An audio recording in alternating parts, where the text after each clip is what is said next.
Dinosaur, ये नाम सुनते ही हमारे मन में सबसे पहली जो तस्वीर आती है उसमें एक घर से भी बड़े और विशालकाय जानवर आते हैं जो आज से करीब 65 मिलियन साल पहले इस धरती पर रहा करते थे।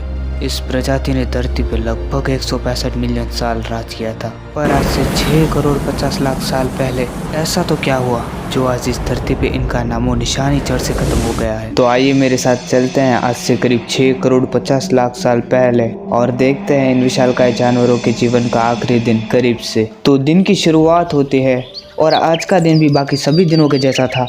जहाँ तक भी नजर जाती वहाँ तक सिर्फ और सिर्फ हरियाली हरियाली देखी जा सकती थी। समंदर से आती हुई ठंडी हवाएं पेड़ों से टकराती है और तरह तरह के विशालकाय जानवरों के दहाड़ने की आवाजें सुनाई दे रही। सभी डायनासोर अपना जीवन शांति से जी रहे थे, पर उन्हें नहीं पता था कि आज का दिन इन सब की जिंदगी का आखिरी दिन होगा। स्पेस में से 40 किलोमीटर रेडियस का एक विशाल एस्ट्रॉयड तेजी से धरती की तरफ बढ़ रहा था। देखते ही देखते 70,000 किलोमीटर प्रति घंटे की तेजी से धरती के साथ टकराने वाला ये उल्कापिंड धरती के एटमॉस्फेयर में घुसते ही फ्रिक्शनल फोर्स की वजह से इतना चमकने लगता है मानो किसी ने आंखों के सामने दुनिया का सबसे चमकदार बल्ब जला दिया हो। ये एस्ट्रॉयड इतना तेज था कि इसने कुछ ही पलों में पूरे अटलांटिक को पार कर लिया। धरती पर गिरने से पहले ही कई डायनासोर इसकी भीषण गर्मी को महसूस कर रहे थे और देखते ही देखते ये एस्ट्रॉयड मेक्सिको के गल्फ के पास जमीन से टकराता है और लगभग 35,000 डिग्री सेल्सियस एनर्जी वाला ब्लास्ट होता है। ये ब्लास्ट करीब 10 हाइड्रोजन बॉम्ब ब्लास्ट जितना था। ये ब्लास्ट इतना ताकतवर था कि इसने धरती से millions of ton metals and element को धरती के एटमॉस्फेयर के बाहर फेंक दिया।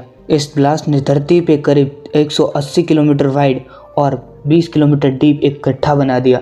साथ ही इस गड्ढे का सारा मेटल एंड पत्थर डस्ट के एक बड़े से बादल में बदल गए। टकराव से करीब 17 मिनट बाद ग्राउंड कोलिजन के कारण जमीन में चारों तरफ 11.1 इंटेंसिटी वाली साइज्मिक वेव फैलने लगी, जिससे ओशन के पानी में बड़ी बड़ी वेव्स बनना शुरू हो गई और एकाएक इन बड़ी लहरों ने सुनामी का रूप ले लिया और चारों तरफ फैलने लगी। दूसरी तरफ उस 11.1 इंटेंसिटी वाली साइज्मिक वेव ने सभी एक्टिव वोल्केनोस को दहका दिया, जिसके कारण डायनासोर का विनाश हर तरफ से शुरू हो गया। अर्थ पर अब महाविनाश की शुरुआत हो चुकी थी। इस खौफनाक ब्लास्ट में रेडिएशन की क्वांटिटी इतनी बढ़ गई कि इसके 800 किलोमीटर के रेडियस में आने वाले सभी जीव एक पल में राख बन गए। इस महाविनाश में अभी तक उड़ने वाले जीव सलामत थे, पर ज्यादा देर तक नहीं।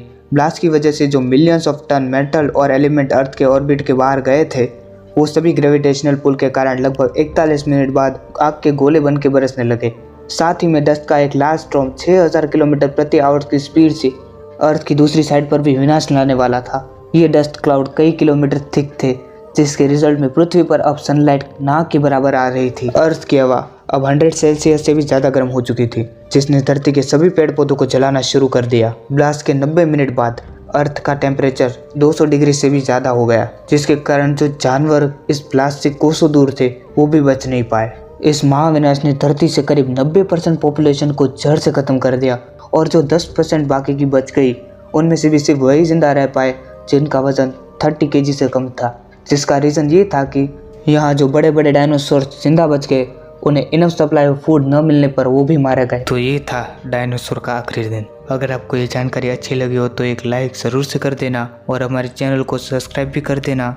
और अगला वीडियो किस टॉपिक पे चाहिए वो भी कमेंट में बता देना। मैं मिलता हूँ ऐसी अमेजिंग जानकारी के साथ, तब तक के लिए stay tuned with V awesome.